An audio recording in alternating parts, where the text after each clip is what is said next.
You keep making the same mistakes for one reason, not because you don't know better. It's because the mistake is giving you something you've been using like medicine. It's giving you relief. It's not the habit you're addicted to. It's the relief that comes right after you choose it. The moment you feel pressure, the moment you feel bored, the moment you feel tired, stressed, lonely, your brain reaches for the fastest exit. You scroll, skip, eat, repeat, and then you call it a bad week.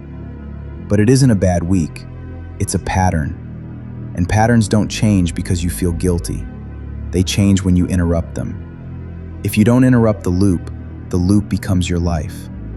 Because repetition is not harmless. Repetition is training. Every time you choose relief over effort, you teach your nervous system a lesson. When it gets uncomfortable, we escape. And that lesson becomes automatic. You don't even decide anymore. You just drift. You open your phone without thinking. You skip the gym without thinking. And then you wake up later with the same question. How did I end up here again? That's not shame. That's mechanics. But mechanics can be changed. But only if you stop pretending the pattern will break itself. Because it won't. You don't outgrow habits by hoping. You outgrow habits by replacing the payoff. Because right now, your habits are paying you. Doom scrolling pays you with stimulation, a constant stream of noise so you never have to sit with yourself long enough to feel what you've been avoiding. Skipping the gym pays you with comfort, a short-term deal. Stay warm, stay still, don't strain, don't face the effort.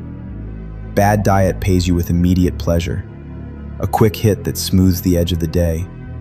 These are not random mistakes. They are transactions. You trade your future for relief, and the price is always delayed, which is why it keeps happening. The consequences don't show up immediately. They show up quietly. A little less energy, a little less confidence, a little less respect for yourself. Then one day, you look at your life and something feels off. You don't feel powerful. You don't feel sharp. You don't feel in control. You feel like you're living on autopilot. Because you are. You've been living according to the same rule for a long time. Whatever makes me feel better right now wins. That rule will ruin you. Not quickly, slowly. Because the more you obey that rule, the less tolerance you have for discomfort. And discomfort is the entry price for every life you actually want. Strength requires discomfort. Confidence requires discomfort. A disciplined body requires discomfort.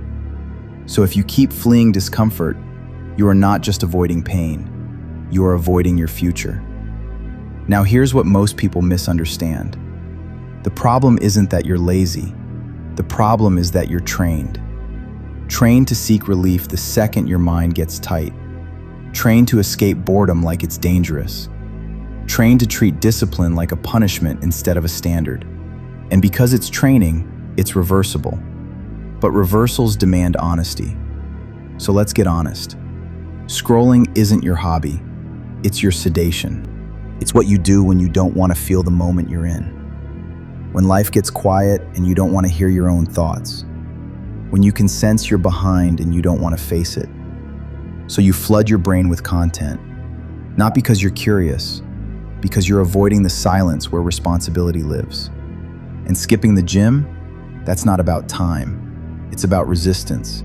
It's about knowing what the gym represents. Discipline, pressure, and the mirror. Not the mirror on the wall, the mirror inside you. The one that asks, are you keeping your word? So you avoid it. And diet? Diet is never just food. It's identity. It's the way you treat your body when no one is watching. It's the way you cope when you're stressed. So when you eat like you don't care, you're not just feeding your body. You're reinforcing the belief that your future isn't worth effort today. That's why it repeats. Because repetition builds belief, and belief builds behavior. So the question isn't, how do I stop making the same mistake? The question is, what am I trying to avoid? Because every loop has a trigger: boredom, stress, loneliness. That tight feeling in your chest when you think about everything you should be doing. That trigger is the moment where you either become stronger or you reinforce the old pattern. And most men don't even notice the moment. They just slide into relief. That's why they repeat. So here's the shift. You don't need a new life. You need a new response. When the trigger hits, you don't reach for relief. You pause. Just long enough to see what's happening. Just long enough to catch the reflex. Because the loop survives in speed. It survives in automatic behavior. The moment you slow down, you create space. And in that space, you can choose. That's the whole game. Not motivation. Awareness plus interruption. Here's what interruption looks like. When you reach for the phone, you stop and ask one question. What am I trying to avoid right now? Because if you can name what you're avoiding, you can face it. When you want to skip the gym, you don't debate the gym. You remind yourself what skipping teaches you. It teaches you that your word can be broken. And if you keep teaching that lesson, you'll live inside it. So you show up, not because you feel ready, but because you are done practicing weakness. And when you want the easy food, you don't pretend it's about calories. You recognize it as a vote for the man who takes the short path, or the man who holds the line. Bad habits are not just habits, they are identity votes. Every scroll is a vote for distraction. Every skip is a vote for inconsistency. Every careless meal is a vote for weakness. And those votes add up. That's why you keep ending up in the same place. You keep voting for the same version of yourself. Now listen carefully. This doesn't mean you need perfection. Perfection is another trap. You don't need to never slip up. That's not realistic. You just need to stop repeating. There's a difference between a mistake and a lifestyle. A mistake is a moment. A lifestyle is a pattern you keep protecting. So you don't need to get your life together.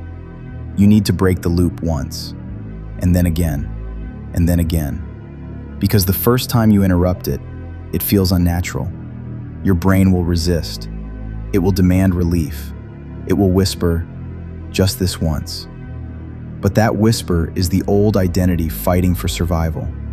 And the only way it dies is through repetition in the opposite direction. Not drama, standards, quiet standards. You stop negotiating. You stop making deals with the part of you that always wants comfort. You decide what you do when you feel pressure, because pressure is coming either way. The only question is whether pressure shapes you into someone disciplined or someone numb. So if you're serious about stopping the same mistakes, stop treating them like accidents.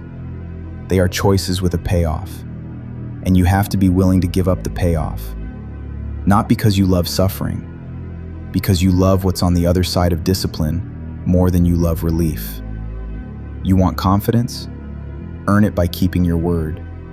You want a stronger body? Build it by showing up when it's boring. You want control? Practice it in the moment your brain begs you to escape. That is where your life changes, not tomorrow. In the exact second you would normally choose relief. That second is your doorway. And if you walk through it enough times, the old pattern doesn't just weaken. It becomes unfamiliar. And eventually, it becomes impossible to live in again. Break the loop today, because the life you want is waiting on the other side of one interrupted pattern.